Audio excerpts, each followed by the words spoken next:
Good evening to all of you. Welcome to the civil point institute Indore. आशा करता हूँ आप सब बहुत अच्छे होंगे। तो गाइज आज का सेशन कंटिन्यू करते हैं। सेशन बहुत इंपॉर्टेंट रहने वाला है। आई होप आपने लास्ट के जो 2 लेक्चर हुए हैं उनको आप बहुत अच्छे से देख लिए होंगे। हम कवर कर रहे हैं इन्वायरमेंटल इंजीनियरिंग। तो इन्वायरमेंटल इंजीनियरिंग में हमने क्या क्या कवर किया। जो तो लास्ट के 2 लेक्चर है ना बहुत इंपॉर्टेंट है, क्योंकि यदि लास्ट का लेक्चर नंबर हमारा जो 3 रहने वाला है ना, यदि आप इसको बहुत समझना चाहते हैं तो लास्ट के 2 लेक्चर भी इंपॉर्टेंट है।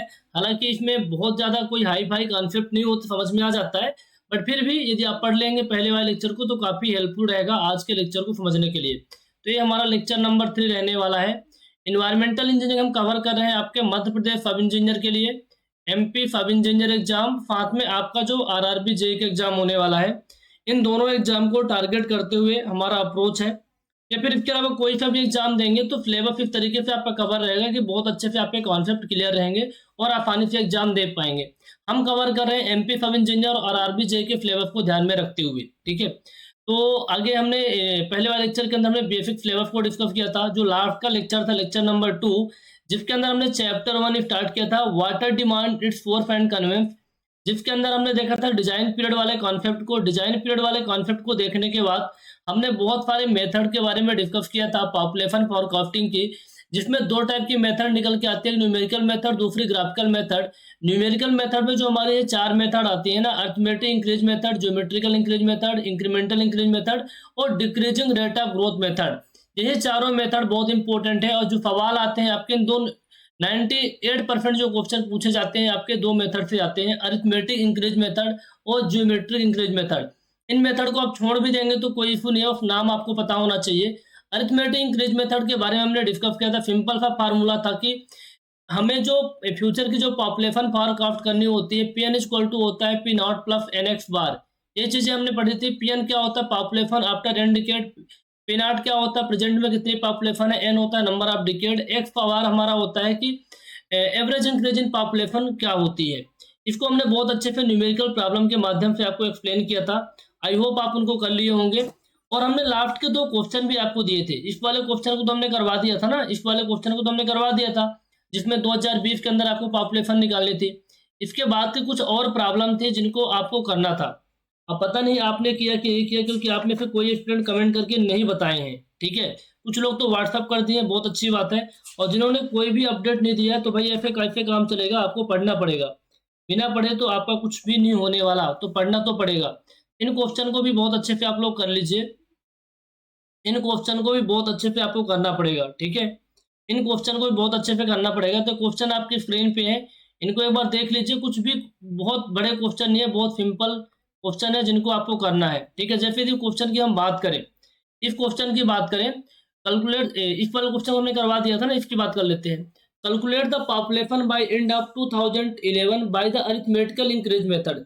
तो सबसे पहली बात ऐसी है कि अरिथमेटिकल इंक्रीज मेथड की जब बात कर रहा है तो अरिथमेटिकल इंक्रीज मेथड का मतलब ये है कि फार्मूला पता है हमको, P N equal to P naught plus N x bar. ये हमें पता है अच्छे से। पी एन क्या होता है, population after n decade. P naught क्या होता है, प्रेजेंट में पॉपुलेशन क्या है। एन होता है नंबर ऑफ डिकेड। एक्स होता है एवरेज इंक्रीज इन पॉपुलेशन। ठीक है, अच्छा अब एक बात बताइए, हमें क्या निकालना है, पी एन यानी पी 2011 निकालना है। पी नॉट क्या है, प्रेजेंट में population in last known census. Last में जब जनगणना हुई थी कितनी पॉपुलेशन थी हमारे पास, तो लास्ट 1951 से लेकर 1951 से 1981 का डेटा दिया हुआ है। तो 1981 में लास्ट टाइम सेंसस हुआ था, जिसकी पॉपुलेशन है ना 1,28,000। कितनी है, 1,28,000। तो हमारे पास जो पी नॉट निकल के आएगा 1,28,000 निकल के आएगा, 1,28,000 निकल के आएगा। एन होता है नंबर ऑफ डिकेड्स। एक्स बार क्या होता है, एवरेज इंक्रीज इन पॉपुलेशन पर डिकेड। अच्छा, 1951 से जब 1961 में पॉपुलेशन जाती है तो यहाँ पर लिख लीजिए average increase in population. Average या फिर increase in population, increase in population, अभी तो एवरेज निकालेंगे अपन, इंक्रीज इन पॉपुलेशन आ जाएगा। तो 1,00,000 से 1,09,000, यानी 9,000 पॉपुलेशन बढ़ी अपनी। 1,09,000 से 1,16,000 तो 7,000 पॉपुलेशन बढ़ी है। और 1,16,000 से 1,28,000 है तो 12,000 हमारी पॉपुलेशन बढ़ी है। ठीक है, तो यदि हम बात करें कि ऑन एन एवरेज कितनी पॉपुलेशन इंक्रीज हुई, ऑन एन एवरेज कितनी पॉपुलेशन इंक्रीज हुई, यानी एक्स बार आपको निकालना पड़ेगा। एक्स बार निकालना पड़ेगा। तो एक्स बार क्या होता है, average increase in population, average on an average किस रेट से पॉपुलेशन इंक्रीज हो रही है। एक्स बार का मतलब है कि ऑन एन एवरेज किस रेट से पॉपुलेशन इंक्रीज हो रही है। यदि आप डिप्लोमा एस्पिरेंट है, बहुत अच्छे से पहले पढ़ाई नहीं की है, तो आप मैं जो बोल रहा हूँ ना उनको भी आप लिख लेंगे अपने कॉपी में, तो कोई प्रॉब्लम नहीं होगी। आप हिंदी लैंग्वेज का भी यूज करके लिख लीजिए ताकि हर एक कॉन्सेप्ट में क्लियरिटी रहे आपकी, ठीक है। एक्स बार का मतलब है कि average increase in population, on an average हर एक डिकेड कितनी पॉपुलेशन इंक्रीज हो रही है। तो आप इसको देख लीजिए, अपने पास कितना आ जाएगा, 9000 प्लस 7000 प्लस 12000, ये वाला है ना, क्लियर है चीजें, ठीक है, यही वाला चीज तो है, ठीक है ठीक है ठीक है। अब एक बात बताइए, यहाँ पर आपसे चीज क्लियर है, कितना हो जाएगा डिवीजन, कितना कितने पे होगा इसका, इसका डिवीजन जब करेंगे अपन तो हमारे पास 1 2 3 ये 3 है, 3 डिकेड का डिवीजन हो जाएगा। तो 9 7 16 12 28 28,000 अपॉन 3, यानी ये आपका आएगा 933.3, 9333.33, ये आपका एक्स बार आ गया। समझ में आ गई बात, एक्स बार तो आ गया। आगे यदि हम बात करें फिर 2011 की बात करें तो हमारे पास 1,28,000 दिया हुआ है, पहले 1,28,000 दिया है, प्लस एन कितना है, एक है, एन हमारे पास कितना है, एक है ना, नहीं एक नहीं है, समझिए बात को।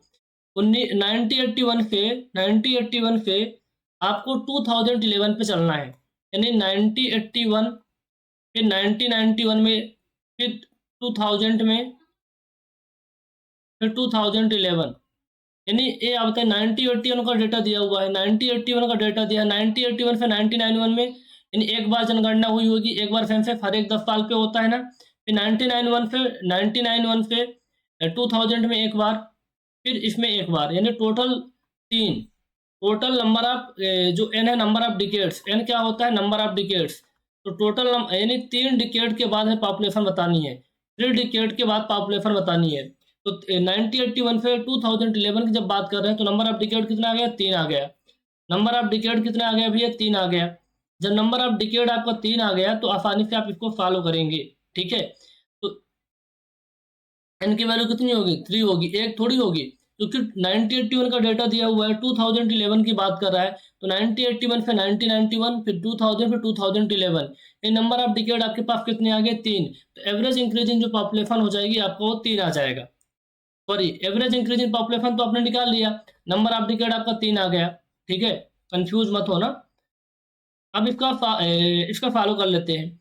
तो P N equal to P 2011, P naught 1,28,000 plus number of decade कितने हमारे पास है, नंबर ऑफ डिकेड हमारे पास है 3, नंबर ऑफ डिकेड कितने हैं, 3, ठीक है, इंटू एक्स बार कितना हमारे पास है, 933.33, यानी इसको आप 3 से डिवीजन करेंगे तो ये चीज़ आ जाएगी 28,000 आ जाएगा, 1,28,000 प्लस 28,000, यानी 1,56,000, 1,56,000 इसका आंसर आ रहा है। अब इसमें देखिए कौन सा ऑप्शन सही होगा, ऑप्शन नंबर आपका डी नंबर करेक्ट हो जाएगा, ऑप्शन नंबर डी करेक्ट हो जाएगा। तो बहुत आसान सवाल है, इनको आपको काफ़ी अच्छे से प्रैक्टिस करना होगा तो आप कर ले जाएंगे, ठीक है। बस 1 मिनट का सोल्यूशन रहेगा, आपको तो बहुत ही सिंपल तरीके से लगाना है कि भैया इसमें कंफ्यूज नहीं होना कि नंबर ऑफ डिकेड कैसे निकालना है, एक्स बार कैसे निकालनी है, फार्मूला याद रहेगा तो बन जाएगा। एक क्वेश्चन और आपकी स्क्रीन पे, इस क्वेश्चन को भी कर लेते हैं। हमारे पास पॉपुलेशन दिया हुआ है 2010 के अंदर, आपको पॉपुलेशन बताना है, अरिथमेटिक रिग्रेशन या अरिथमेटिक एवरेज मेथड या फिर अरिथमेटिक इंक्रीज मेथड भी कहते हैं, अरिथमेटिक इंक्रीज मेथड से फॉलो करना है, ठीक है, अरिथमेटिक इंक्रीज मेथड से आपको फॉलो करना है। कैसे निकालेंगे, इसको थोड़ा अच्छे से समझ लेते हैं, इसको थोड़ा अच्छे से समझ लेते हैं, ठीक है। 90 70 90 80 90 90 2000 इसमें आपको पॉपुलेशन दिया हुआ है, ठीक है। अब यहाँ 40,000 था, फिर 40,000 पे यदि हम बात करें तो एवरेज इसमें इंक्रीज इन पॉपुलेशन इस कॉलम में आप लिख सकते हैं, इंक्रीज इन पॉपुलेशन। अब ऐसा आप तो कोई रिटर्न पेपर तो होता नहीं आजकल एसएससी का भी, तो आपको ऑब्जेक्टिव भी फॉलो करना है, तो लिखने वगैरह कोई जरूरत नहीं पड़ेगी, ठीक है। यदि आप कॉलेज एस्पिरेंट है तो थोड़ा आप इसको देख सकते हैं। इंक्रीज इन पॉपुलेशन तो 1970 में, 1970 में 40,000 थे और 1980 में आपका 46,000 था, कितनी बढ़ गई, 6,000 पॉपुलेशन बढ़ी है। फिर आप देखिए 46 से 53, यानी कितनी पॉपुलेशन, 7,000 पॉपुलेशन बढ़ी है। फिर इसमें कितनी बढ़ी है, 5,000 पॉपुलेशन बढ़ी है। समझ में आ रही बात, इस रेट से पॉपुलेशन बढ़ी है। अच्छा, अब यहाँ 2000 में दिया है और 2010 की बात कर रहा है, यानी एक डिकेड आया ना, 2000 से लेकर के 2010 की बात कर रहा है, यानी एक डिकेड। कितना n बराबर क्या होगा, नंबर ऑफ डिकेड कितने आ गए, एक आया। अब इसको आसानी से सॉल्व करने वाले हैं अपन। अब इसका एक्स बार निकाल लीजिए। एक्स बार कितना हो जाएगा, एक्स बार हो जाएगा इन तीनों का एवरेज, तो 7 6 13 5 18, 18 5 3 यानी 6000 आ गया। ठीक है, 6000 आपका आ गया। और P N is equal to P naught plus N x bar होता है। पी एन कितना है, P 2010 equal to P naught कितना है 58,000 प्लस एन कितना है, नंबर ऑफ डिकेड एक है, इंटू एक्स बार कितना है, एक्स बार कितना है 6 है, तो कितना आ जाएगा 54,000। कितना आ जाएगा 54,000, 54,000। क्लियर चीजें, 54,000 तो बन जाएगा इसका आंसर, बिल्कुल। तो ऑप्शन नंबर सी पे आपको टिक करना है और इसका आंसर आप पे बन जाएगा। बहुत आसान तरीका था। आगे क्वेश्चन करेंगे, which of the following method is used to forecast the population of old and very large city. समझने की कोशिश करिए सवाल क्या पूछता है। या फिर कौन सी मेथड है जहां ओल्ड, मान लीजिए कोई सिटी है जो ओल्ड है और बहुत ज्यादा लार्ज है, ठीक है, बहुत ज्यादा लार्ज है, बहुत बड़ी सिटी है, तो आप फ्यूचर की पॉपुलेशन निकालने के लिए कौन सी मेथड का यूज करेंगे। एक बात तो आपको पता है कि मान लीजिए सिटी ओल्ड है फिर लार्ज है, ठीक है, तो वहाँ पॉपुलेशन जो ग्रोथ होगी, पॉपुलेशन जो ग्रोथ रहने वाली है वो फ्लो रहने वाली है। पॉपुलेशन ग्रोथ क्या रहने वाली है, बहुत फ्लो रहने वाली है। अब पॉपुलेशन ग्रोथ फ्लो रहने वाली है, मतलब ऐसी मेथड का यूज करना है जिस मेथड को यूज करके फ्यूचर की जो पॉपुलेशन आती है कम आती है, वो आपका होता है arithmetical increase method. Arithmetical increase method, तो आपका ऑप्शन नंबर एक क्या होगा, आंसर सही हो जाएगा। जो न्यू डेवलपिंग सिटी होती है ना, न्यू डेवलपिंग सिटी होती है, न्यू डेवलपिंग सिटी होती है, वहाँ फ्यूचर पॉपुलेशन बहुत तेजी से ग्रोथ होती है। तो ज्योमेट्रिक प्रोग्रेशन मेथड के यूज करके वैल्यू निकालते हैं, वहाँ की वैल्यू ज़्यादा आती है। तो न्यू डेवलपिंग सिटी या फिर कोई टाउनशिप डेवलप हो रहा है और फ्यूचर की पॉपुलेशन कैलकुलेट करना है, तो ज्योमेट्रिक प्रोग्रेशन या ज्योमेट्रिक इंक्रीज मेथड का यूज करते हैं। क्लियर है चीज़ें, ओके। तो अरिथमेटिक इंक्रीज मेथड के बारे में हमने सब कुछ ही बता दिया। आगे हम बात करेंगे ज्योमेट्रिक इंक्रीज मेथड के बारे में, जहाँ पे बहुत सारे सवाल आपके बनने वाले हैं और बहुत ही आसान मेथड है ना। जैसे आपने पहले वाले मेथड को सीखा है वैसे आप इसको भी सीख जाएंगे।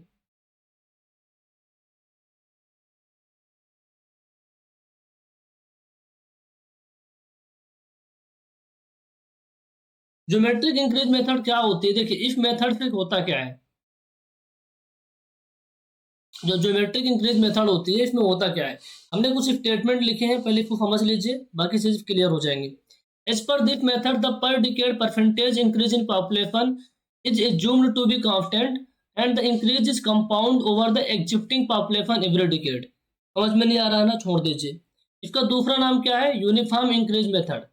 आप समझिए बात को, जो ज्योमेट्रिक इंक्रीज मेथड है, जैसे हमारे पास मान लीजिए एक डिकेड आया, फिर बी, फिर सी, फिर डी, यानी A1 2 3, 3 डिकेड की बात हो गई, 3 डिकेड की बात हो गई। तो पर डिकेड जो पॉपुलेशन इंक्रीज होगी, परसेंटेज इंक्रीज इन पॉपुलेशन पर डिकेड, यानी ए से बी पर, है ना, ए से बी पर, यानी एक डिकेड से दूसरे डिकेड में जब जाते हैं तो जो परसेंटेज होता है पॉपुलेशन इंक्रीज को कांस्टेंट होता है। ये समझ में आ रहा है ना, डोंट वरी। स्टेटमेंट थोड़ा सा ध्यान में रखिएगा, एक न्यूमेरिकल प्रॉब्लम सॉल्व करेंगे समझ में आ जाएगा। इसका इसका दूसरा नाम होता है यूनिफॉर्म इंक्रीज मेथड। क्या होता है, यूनिफॉर्म इंक्रीज मेथड। और एक तीसरा पॉइंट आप लिख लीजिएगा, इसका यूज करते हैं न्यू डेवलपिंग सिटी के लिए। न्यू डेवलपिंग सिटी के लिए क्यों करते हैं, न्यू डेवलपिंग सिटी के लिए इसलिए करते हैं क्योंकि इसमें जो फ्यूचर पॉपुलेशन निकल के आती है उसकी वैल्यू क्या होती है, हाई होती है। और आपकी जो न्यू डेवलपिंग सिटी होती है यहाँ पे पॉपुलेशन ग्रोथ बहुत फास्ट होती है, इसलिए अपन न्यू डेवलपिंग सिटी या फिर यंग या फिर यूथ जहाँ रहते हैं वहाँ अपन ज्योमेट्रिक इंक्रीज मेथड का यूज करते हैं। ओके, अब डायरेक्टली फिर फार्मूले में आते हैं, इसके बाद हम बात करेंगे। यदि फ्यूचर की पॉपुलेशन आपको निकालनी है तो आपको सिंपल से एक फार्मूला ध्यान में रखना होगा। पी एन इक्वल टू होता है P naught bracket 1 plus R बटे 100 की पावर एन होता है। पी एन क्या होता है, फ्यूचर में कितनी पॉपुलेशन है, पी एन ये होता है population after indicates, population after indicates. PN होता है फ्यूचर की पॉपुलेशन, यानी पॉपुलेशन आफ्टर इंडिकेट्स, ठीक है। पी नॉट होता है population at the last known census, यानी लास्ट नोन सेंसस पे पॉपुलेशन कितनी है। आर होता है percentage, the per decade percentage increase in population, पर डिकेड किस रेट पे, किस परसेंटेज पे पॉपुलेशन इंक्रीज हो रही है, या फिर ऑन एन एवरेज हर एक डिकेड कितनी पॉपुलेशन इंक्रीज हो रही है। अब ये जो आर है ना, एक आपका न्यू टर्म देखने को मिलेगा क्योंकि आपने पहले देखा नहीं है। तो आपने एक्स बार देखा था, एक्स बार क्या था, एवरेज इंक्रीज इन पॉपुलेशन, यानी हर एक डिकेड जितनी पॉपुलेशन इंक्रीज होती थी उनका डिफरेंस निकालते थे, फिर उनका अपन एवरेज निकाल लेते थे। यहाँ पर पूछ रहा है कि हर एक डिकेड, मान लीजिए 90-70 है और 90 हमारे पास 80 है, 90-80 है। अब यहाँ पर आपका जो एक डिकेड है 90-70 से 90-80 के बीच का जो एक डिकेड है, तो 90-70 से 90-80 के बीच कितने परसेंटेज पे पॉपुलेशन इंक्रीज हुई है। मान लीजिए यहाँ 6000 पॉपुलेशन थी, यहाँ 8000 पॉपुलेशन हो गई, तो कितना निकली थी 2000 पॉपुलेशन इंक्रीज हुई है, लेकिन कितने परसेंटेज से हुई है, तो 2000 अपान 6000 इंटू 100 कर देंगे, तो जो वैल्यू आएगी उसको आप निकाल देंगे कि भैया 1970 से 1980 के बीच इतने रेट से पॉपुलेशन इंक्रीज हुई है। समझ में नहीं आ रहा है, परेशान मत होइए, आगे देखेंगे। पीएन यानी पॉपुलेशन आफ्टर इंडिकेट निकालना है, तो P naught bracket 1 plus R बटे 100 की पावर एन होता है। आर का मतलब समझ में आ गया। अच्छा, आर निकालने का तरीका, दो तरीके होते हैं, एक हमारे पास होता है अरिथमेटिक मेथड, दूसरा हमारे पास होता है ज्योमेट्रिक एवरेज मेथड। एक होता है अरिथमेटिक मेथड, दूसरा होता है ज्योमेट्रिक एवरेज मेथड। यानी ये आर निकालने की मेथड है, यानी ये दोनों है आपके ना, ये दोनों एवरेज निकालने के मेथड है, एवरेज निकालने के मेथड है, ध्यान में रखिएगा। ये दोनों क्या है, एवरेज निकालने की मेथड है, ठीक है, ये दोनों एवरेज निकालने की मेथड है। यदि हम बात करें अरिथमेटिक मेथड के बारे में, यदि हम बात करें अरिथमेटिक मेथड के बारे में, तो अरिथमेटिक मेथड से आप वैल्यू कैसे निकालेंगे, अरिथमेटिक मेथड से वैल्यू कैसे निकालेंगे, तो सिंपल रहता है। यदि आप आर निकाल रहे हैं तो R1 R2 R3 ऐसे बहुत सारी वैल्यू आएगी, Rn, और टोटल कितने हैं R1 R2, यानी टोटल नंबर कितने हैं, ये आपका एन से डिवीजन कर देंगे। यदि आप इससे निकालते हैं तो R इक्वल टू हो जाता है, यहाँ पर टोटल R कितने हैं, यानी n आ जाएगा, R1 into R2 into R3 into Rn। ये पैटर्न आपको ध्यान में रखना होता है, इसी पैटर्न से अपन निकालते हैं। हमारे पास दो तरीके होते हैं आर निकालने के, एक होता है अरिथमेटिक मेथड, दूसरा होता है geometric average method. Arithmetic method, दूसरा क्या होता है, ज्योमेट्रिक एवरेज मेथड।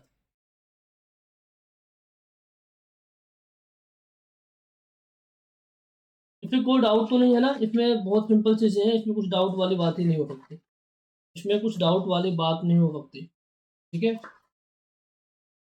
क्लियर है। ये दोनों एवरेज निकालने के मेथड है, चाहे अरिथमेटिक एवरेज मेथड कहिए और ज्योमेट्रिक एवरेज मेथड। अब एक क्वेश्चन करते हैं, उससे पहले कुछ मैं और आपको डेटा क्लियर कर देता हूँ ताकि आपको क्लियर। अच्छा, अब आपके मन में सवाल आएगा, सर आपने तो आर निकालने के दो तरीके बताए हैं, अरिथमेटिक एवरेज मेथड और ज्योमेट्रिक एवरेज मेथड, हम किस पे निकालें, आप ही बताइए किस पे निकालें। तो थोड़ा सा इसकी राम कहानी जानिए, देखिए कहानी क्या है। अरिथमेटिक एवरेज मेथड, अब देखिए यदि आप इस पे आर की वैल्यू निकालेंगे, अभी एक न्यूमेरिकल प्रॉब्लम करके दिखाएंगे तो क्लियर हो जाएगा। यदि आप इस पे आर की वैल्यू निकालेंगे तो आर की वैल्यू क्या आती है, ज़्यादा आती है। यदि आप इस पे आर की वैल्यू निकालेंगे तो आर की वैल्यू ज़्यादा आती है, यानी परसेंटेज ऑन एन एवरेज पर डिकेड कितने परसेंट, ऑन एन एवरेज पर डिकेड कितने परसेंटेज पॉपुलेशन इंक्रीज हो रही है, वो आप आर निकाल लेते हैं। जो आप यहाँ आर निकालेंगे, आर क्या है हमारा, आर क्या है, पर decade percentage increase in population, या फिर ऑन एन एवरेज हर एक डिकेड कितने परसेंटेज पॉपुलेशन इंक्रीज हो रही है। यहाँ पास जो आर की वैल्यू आती है ज़्यादा आती है। अब आर की वैल्यू ज़्यादा आएगी तो फ्यूचर की जो पॉपुलेशन, फॉरकास्टेड पॉपुलेशन, उसकी वैल्यू भी ज़्यादा आएगी, ठीक है। और जो आपका ज्योमेट्रिक एवरेज मेथड होता है, ज्योमेट्रिक एवरेज मेथड होता है, यदि आप उससे आर की वैल्यू निकालेंगे तो आर की वैल्यू कम आती है।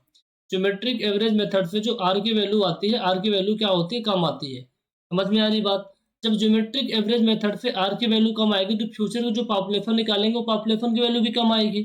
अच्छा, हम यूज किसका करें, यदि आपके पेपर में गिवन नहीं है, गिवन नहीं है, तो अब आपको कौन सा मेथड यूज करना है, ज्योमेट्रिक एवरेज मेथड यूज करना है, क्योंकि गवर्नमेंट ऑफ इंडिया का जो मैनुअल है, डॉक्यूमेंट है ना, उसमें इसका मेंशन किया गया है ज्योमेट्रिक एवरेज मेथड का।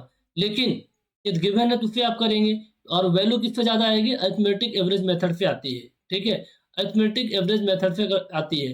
जो आपके जो डिजाइन इंजीनियर होते हैं ना, डिजाइन इंजीनियर इसी का यूज करते हैं। लेकिन प्रॉब्लम ये आती है, गवर्नमेंट का जब कोई प्रोजेक्ट होता है ना तो अंडर एस्टिमेट करके चलता है, आपको पता है अंडर एस्टिमेट हो रहता है, इसलिए ज्योमेट्रिक एवरेज मेथड का यूज करना होता है। तो गवर्नमेंट ऑफ इंडिया के डॉक्यूमेंट का जो मैनुअल है ना, उसी में सब चीज़ें दी हुई है। क्लियर है यहाँ तक चीज़ें? हमने एक क्वेश्चन में लिखा है कि which method is used to calculate average increase in population and why. ऐसे कौन सी मेथड है जिससे अपन एवरेज इंक्रीज इन पॉपुलेशन निकालते हैं कि ऑन एन एवरेज कितने परसेंटेज से पॉपुलेशन इंक्रीज हो रही है और क्यों। The value of R obtained by arithmetic average method is higher. जो अपन आर की वैल्यू निकालते हैं ना, the value of R arithmetic average method से, वो वैल्यू क्या आती है, हायर आती है। तो forecasted population will also be higher. तो जो फोरकास्टेड पॉपुलेशन है वो क्या आएगी, हायर आएगी। Therefore design engineer use this method वाले, जो डिजाइन इंजीनियर होते हैं इस मेथड को अडॉप्ट करते हैं। But as per Government of India manual on water treatment we have to go for geometric average method. अब यहाँ पास वैल्यू ज़्यादा आती है इसलिए डिजाइन इंजीनियर तो यूज कर लेते हैं, लेकिन गवर्नमेंट ऑफ इंडिया का जो मैनुअल है वाटर ट्रीटमेंट का, उसमें ज्योमेट्रिक मेथड का जिक्र है, ज्योमेट्रिक एवरेज मेथड का, इसलिए अपन इसको यूज कर लेते हैं। कुछ भी नहीं दिया तो अपने को तो यही वाला यूज करना है, ठीक है। मैंने एक पॉइंट भी लिखा है, when nothing is given to us then calculate R using government average method. Sorry when nothing is given to us, यदि में कुछ भी नहीं दिया है तो हमें आर कैलकुलेट करने के लिए ज्योमेट्रिक एवरेज मेथड का यूज करना होगा। क्यों करना होगा, ऐसा नहीं इसलिए करना होगा वैल्यू कम आए, क्योंकि गवर्नमेंट ऑफ इंडिया का जो मैनुअल है, गवर्नमेंट ऑफ इंडिया रिकमेंड करती है कि भैया आपको ज्योमेट्रिक एवरेज मेथड का यूज करना है, तो करना पड़ेगा, सिंपल सी बात है ना। ओके, अब एक सवाल करते हैं। सवाल बहुत इंपॉर्टेंट रहने वाला है, सवाल को जरा देखिएगा ध्यान से। इस सवाल को हम थोड़ा अच्छे से करते हैं।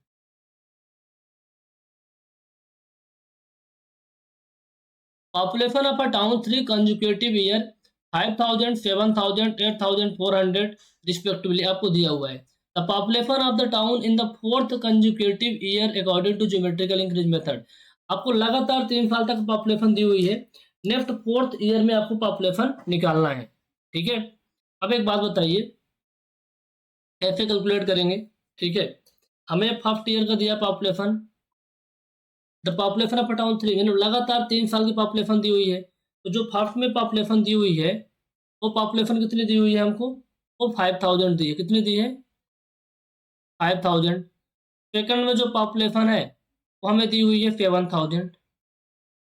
और जो थर्ड में पॉपुलेशन दी हुई है, थर्ड लगातार जो थर्ड ईयर है अपना 8400, ठीक है।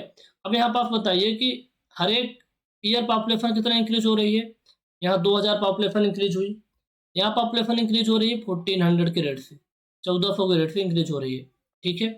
अच्छा, क्लियर है बातें यहाँ तक ना। अब यहाँ तक बातें क्लियर है। अब हमें ये देखना है कि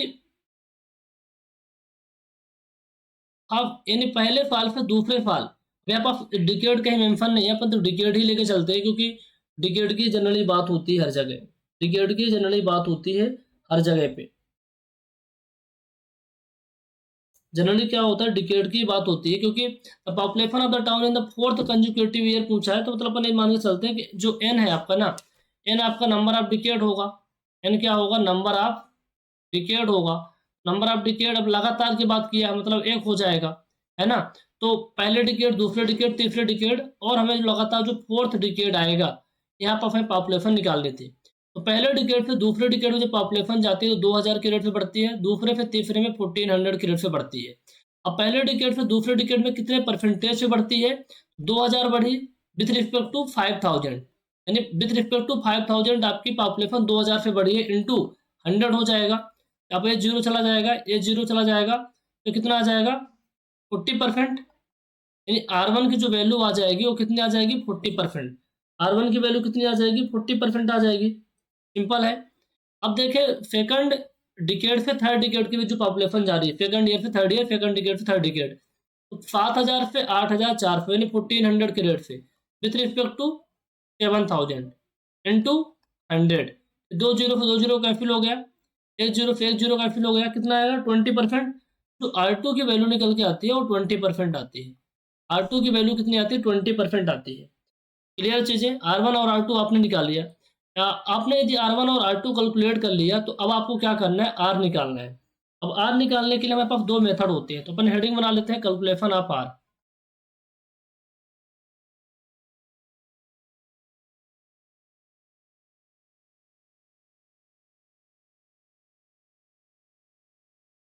कैलकुलेशन ऑफ आर, हमारे पास दूसरा पहला मेथड होता है arithmetic average method.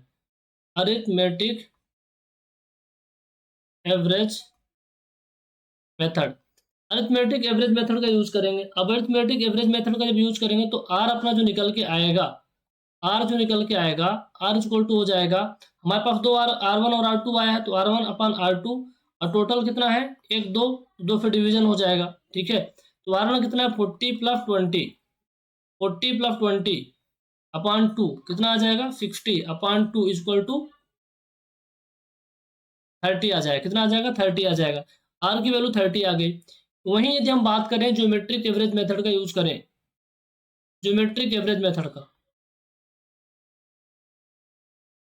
Geometric average method, ठीक है, ज्योमेट्रिक एवरेज मेथड, तो आर अपना कितना होता है, फार्मूला हमारे पास कितना, यहाँ दो हो जाएगा, R1 × R2, ठीक है, टोटल दो अपने पास थे, तो दो, R1 कितना है, 40 × 20, कितना आ जाएगा, 400 × 2 यानी 20√2 आ जाएगा। 20√2 यानी R2 की जो वैल्यू इसमें आर की वैल्यू जो निकल के आएगी 20 × √2, इसके मतलब कितना कितना निकल के आ जाएगा। √2 की वैल्यू कितनी होती है, मान लीजिए आपके पास अब कैलकुलेटर नहीं रहेगा इन सब एग्जाम में, RRBG सब इंजीनियर में, तो याद रहना चाहिए 1.414 आता है, यानी कितना आ जाएगा, 28.28 आ जाएगा ना। अब यहाँ पर आप एक बात समझ में आ रही है, मैंने आपको बताया था कि यदि आप आर की वैल्यू कैलकुलेट करेंगे अरिथमेटिक एवरेज मेथड को यूज करके, तो वहां पर आप आर की वैल्यू ज्यादा आएगी as compare to geometric average method, as compare to geometric average method. तो अरिथमेटिक एवरेज मेथड में जो आर की वैल्यू आई है वो ज्यादा आई है, इसके कंपैरिजन में, ज्योमेट्रिक एवरेज मेथड के कंपैरिजन में। इसमें 28.28 आई है और इसमें 30 आई है। तो यदि आप अरिथमेटिक एवरेज मेथड यानी ज्यादा वैल्यू, यानी आर की ज्यादा वाली वैल्यू को यूज करके कैलकुलेट करेंगे तो बहुत अच्छी पॉपुलेशन आएगी, मतलब पॉपुलेशन फोरकास्टेड जो आएगी वो ज्यादा आएगी as compare to geometric average method. Clear है बातें, ओके। आगे बात करते हैं। अब फार्मूला क्या है, P N equal to P naught 1 + R/100 P N equal to होता है P naught 1 + R/100 P N equal to होता है पी नॉट 1 + R/100। तो अब पी कितना हमारे पास है, पी पी पी नॉट कितना है हमारे पास, पी नॉट हमारे पास है लास्ट नॉन सेंसस में जो पॉपुलेशन कितनी है, ठीक है, 8,400, 8,400 है, कितनी है, 8,400 इंटू 1 + R कितना अपने पास आ रहा है। अब इससे पहले अपन अरिथमेटिक एवरेज मेथड वाली वैल्यू को यूज करके कैलकुलेट कर लेते हैं। आर हमारे पास कितना है, 30 आया, तो 30/100, ठीक है, तो ये अपना हो जाएगा 8,400, 130/100, ये जीरो से जीरो कैंसिल हो जाएगा, 34 × 130, इसको फॉलो करिए कितना आ रहा है,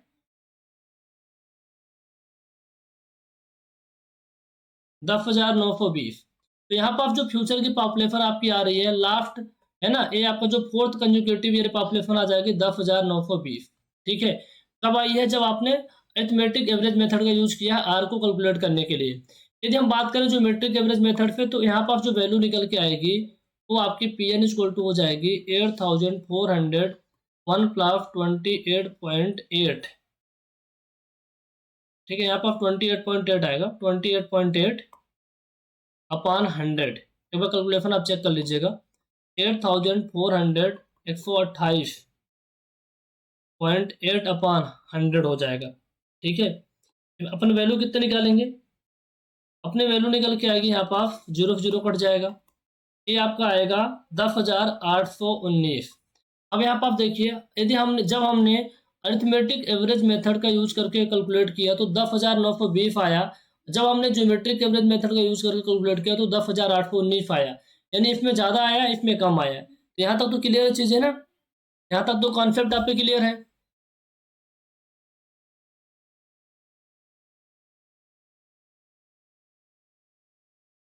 और ऐसे कॉन्सेप्ट आपके क्लियर होने चाहिए। ओके, तो फिर बहुत सारे सवाल आपको मिलेंगे और अच्छे से प्रैक्टिस करना होगा इन सबको। फिर बहुत सारे सवाल आपको देखने को मिलेंगे और उन सवालों को बहुत अच्छे से आपको प्रैक्टिस करना होगा। एक आध क्वेश्चन और कर लेते हैं, थोड़ी और क्लियरिटी आ जाएगी कॉन्सेप्ट में। देखिए EF 2014 में आया था, तो ये आपके जेई में भी ऐसे क्वेश्चन आते रहते हैं ना, RRB जेई, सब इंजीनियर, FSC जेई, इन सब में आते रहते हैं। इसलिए हमने ऐसे क्वेश्चन को भी कंसिडर कर लिया, तो परेशान मत होना आप लोग, ठीक है। हालांकि थोड़ा अच्छा कॉन्सेप्चुअल क्वेश्चन इसमें दिया हुआ है, थोड़ा सा अच्छा खासा कॉन्सेप्चुअल क्वेश्चन है। आपको डाउट आएगा, मैं कुछ और कोई और क्वेश्चन करवा देता मैं आपको, ज़्यादा बेहतर रहता आपके लिए। जस्ट मिनट में कोई न्यूमेरिकल क्वेश्चन मैं देख लेता हूँ एक आध।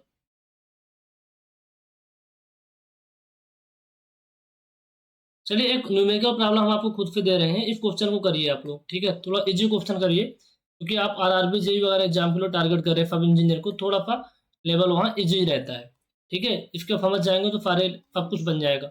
मान लीजिए 1981 में आपको डेटा दिया हुआ है, 1991 में दिया हुआ है, 2001 में दिया हुआ है, और आपसे पूछा है 2009 के अंदर पॉपुलेशन पूछी हुई है, ठीक है।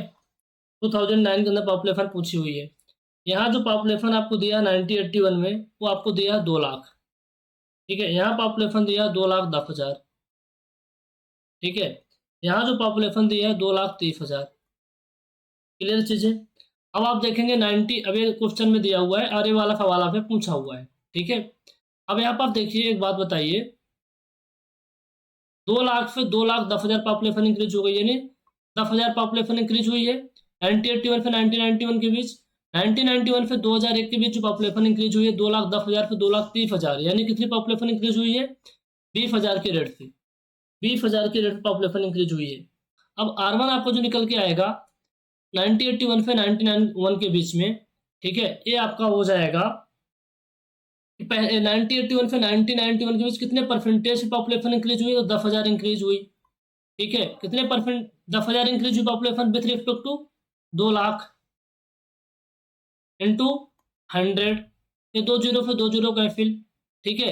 फिर हमारे पास कितने? 1 2 3, ये 3 कैंसिल हो गया, कितना आ जाएगा? 5% आ जाएगा। तो R1 निकल के आ गया 5%, यानी 0.05 आ गया। क्लियर बातें। ये हम बात करें R2 की, तो R2 कितनी है? 20,000।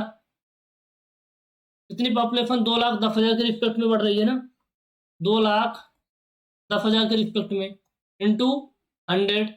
इसको आप फॉलो करेंगे, इसको भी आप फॉलो करिए, ठीक है। अब यहाँ पर थोड़ा सा ना अच्छा नहीं लग रहा लिखने में, तो मैं आपको थोड़ा इसको लिख देता हूँ अगेन। कितनी पॉपुलेशन बढ़ी है?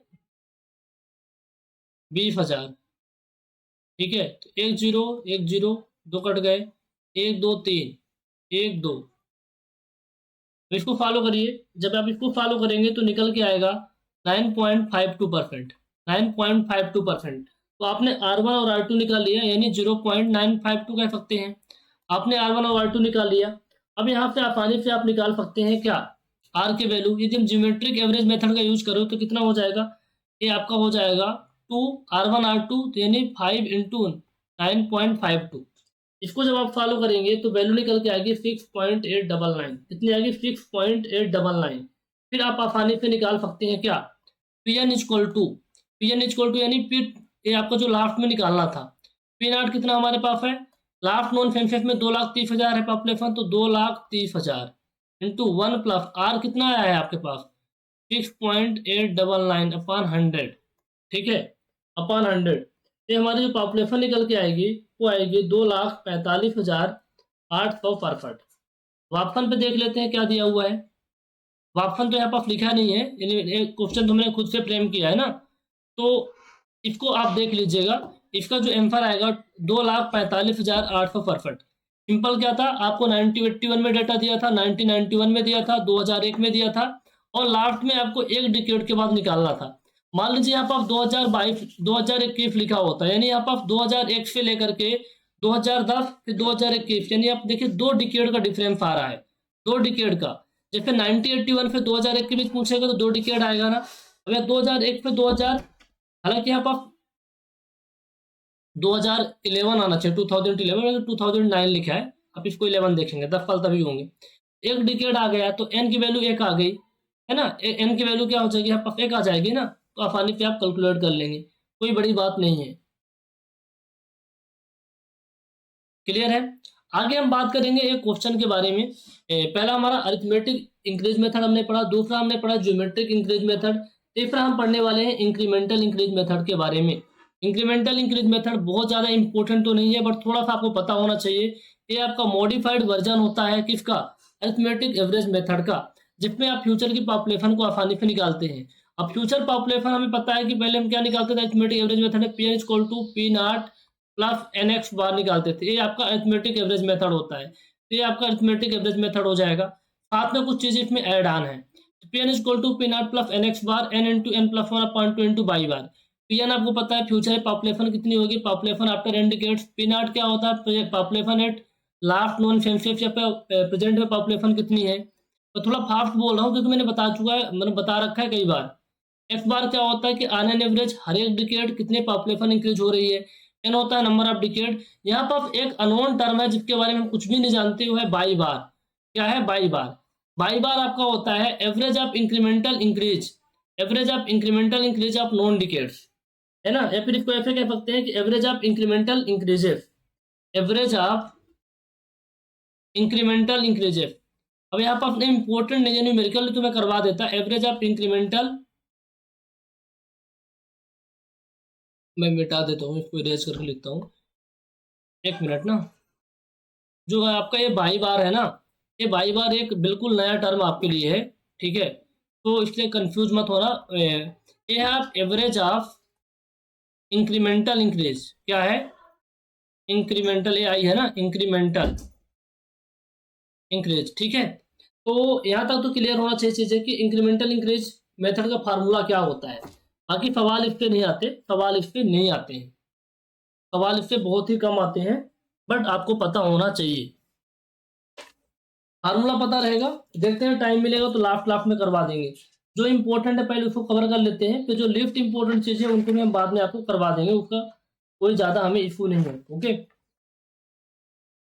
चलिए कुछ नोट करें, कुछ पॉइंट आप लिख लीजिए जो कि आपके लिए बहुत इंपॉर्टेंट रहने वाले हैं, ठीक है। इंपॉर्टेंट नोट बना लीजिए। इंपॉर्टेंट नोट में हमने कुछ बता देता हूँ मैं आपको, जो कि आपको ध्यान में रखना है, ठीक है। पहला नोट क्या है कि मान लीजिए कोई यंगर सिटी है, मतलब जहाँ यूथ लोग रहते हैं, यंग लोग रहते हैं, कोई आपके यंगर सिटीज है, ठीक है, यंगर सिटीज है, तो वहां पर क्या होगा, यंगर सिटीज में आपको पता है कि जो पॉपुलेशन ग्रोथ रेट होगा वो क्या होगा, हाई होगा। पॉपुलेशन ग्रोथ रेट क्या होगा, हाई रहने वाला है।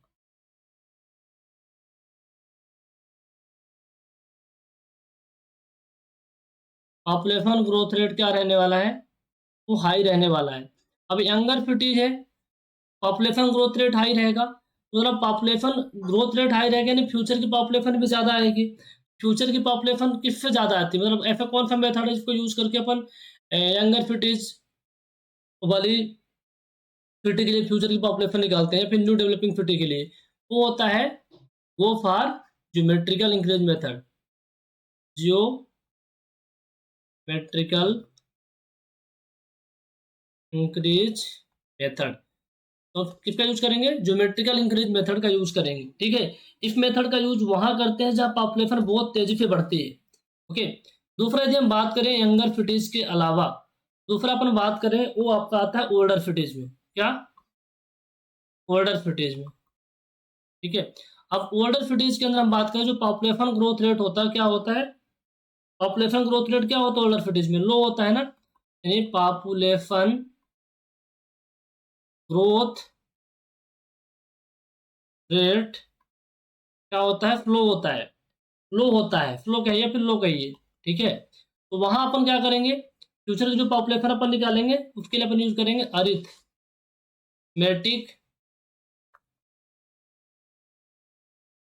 Increase method, arithmetic increase method का यूज करेंगे। क्लियर है बातें। अब मान लीजिए आपको कुछ भी नहीं दिया पेपर में, तो यंगर फिट इज लिखा है तो ओल्डर फिट इज लिखा है। If no information is given, note करके लिखिए, if no information is given regarding फिटेज, देन अब क्या करेंगे इस मैटर में, यूज्ड इंक्रीमेंटल इंक्रीज मेथड। किसका यूज करेंगे? Incremental increase method. यदि आपको कुछ भी इंफॉर्मेशन नहीं दी है कि भैया यंगर फिटी है ओल्डर फिटी है, तो उस केस के अंदर आपको इंक्रीमेंटल इंक्रीज मेथड का यूज करना होगा, जो फार्मूला अभी हमने आपको बताया, इस फार्मूले की हेल्प से। क्लियर है बातें? कोई डाउट तो नहीं आता? आई होप आपको कोई डाउट नहीं होगा। ठीक है, अब एक क्लासेस हम किसके लिए कर रहे हैं? एक क्लासेस हम कर रहे हैं आरआरबी जेई और आपके मध्य प्रदेश सब इंजीनियर एग्जाम के लिए। ये हमारा आगाज बैच स्टार्ट हो चुका है, जिसके अंदर डेडिकेटेड क्लासेस चल रही हैं। हर एक क्लास को बहुत ही बेसिक से हम करवा रहे हैं, जो आपके एग्जाम के लिए बहुत ही हेल्पफुल रहने वाला है। ध्यान में रखिएगा, ये वीडियो जब हम रिकॉर्ड कर रहे हैं, ये हमारा आज का टाइम है 17 फेब 2024। हो सकता है आप इसको 6 महीने बाद देखें, 1 साल बाद देखें, जब भी देखें। अभी इस पीरियड जो तैयारी कर लेंगे, जब वैकेंसी आएगी ना, वो काफ़ी अच्छा स्कोर करने वाले हैं, उनका सिलेक्शन डेफिनेटली होगा। लास्ट में क्या नहीं, इतना डिटेल में हम थोड़ी पढ़ा पाते हैं। 1 घंटे में एक चैप्टर 10, अब आपको क्रैश कोर्स चाहिए होता है, तो क्रैश कोर्स के अंदर टोटल इन्वायरमेंट में 12 चैप्टर है ना, 12 चैप्टर है, तो 12 घंटे अंदर कवर करना पड़ेगा। अब यहाँ हम 50+ आवर में कवर करेंगे, तो डिफरेंस तो आ ही जाता है ना कंटेंट की क्वालिटी में, सिंपल सी बात है। इसलिए बहुत अभी टाइम है, तो इस टाइम को बहुत अच्छे से यूटिलाइज करिए और मस्त रहिए, तैयारी 1 नंबर की रखिए, जब भी वैकेंसी आए ना आपका एग्जाम निकल जाएगा। तो गाइज आज का फीफा एंड करते हैं। लाइफ में बहुत अच्छे से खुश रहिए, मस्त रहिए, जो आपका जो टाइम चल रहा है उस टाइम को एंजॉय करिए और अपनी स्टडी भी करते रहिए। Okay, thank you so much, have a nice day.